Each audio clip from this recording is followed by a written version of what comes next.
the fellows who sat next to you we were all comrades. What made it good was the terrific teachers that we had and the terrific, hard-working students. A lot of homework. A lot of homework.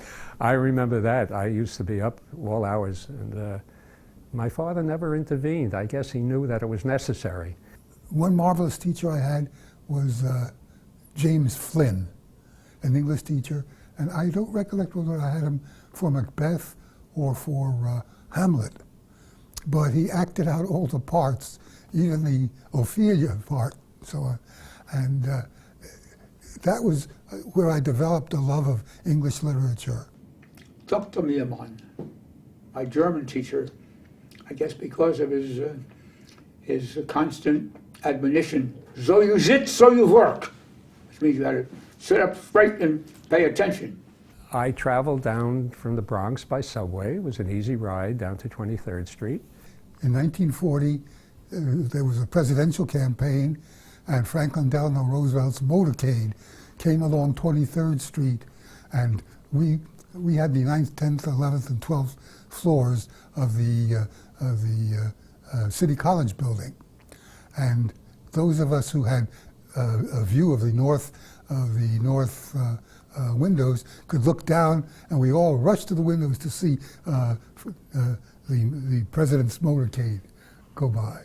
My late brother had gone to Townsend Harris. He was 3 years ahead of me, and I suppose that's why it wasn't a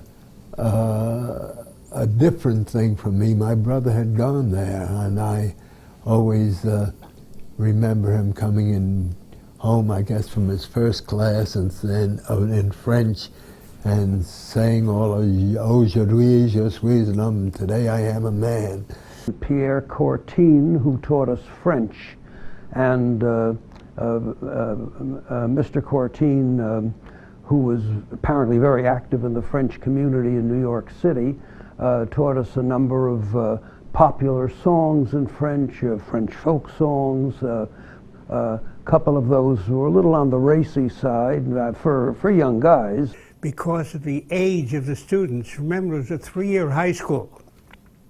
Most of the students were younger than myself when they entered the school. They all had skipped. Back in those days, you skipped frequently in public school because that was quite the custom. If you're one of the top students, they passed you on, moved you on quickly to the next grade. If you had skipped a grade or two when you were in grammar school, which also happened to me.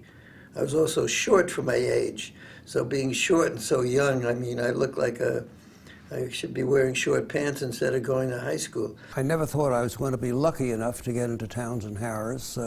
I came from a junior high school, which meant that I did not, when I was admitted to Townsend Harris, I was not admitted as a lower C student, but as an upper C student. I was one of the expatriates who was thrown out by Mayor LaGuardia when he closed the school in 1942. I was supposed to be in the class of January 44, but the 1 year that I spent here at Harris really formulated my ability to think critically and analytically. As a result of the students being so hardworking and so competitive, I didn't think I was very good when I was at Townsend Harris. I ended up around the middle of the class, and I thought, well, I'm pretty mediocre.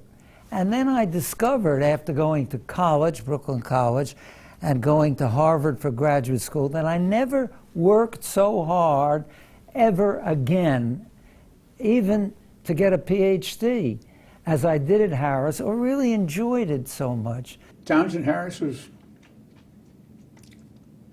first place, assured me of a college education.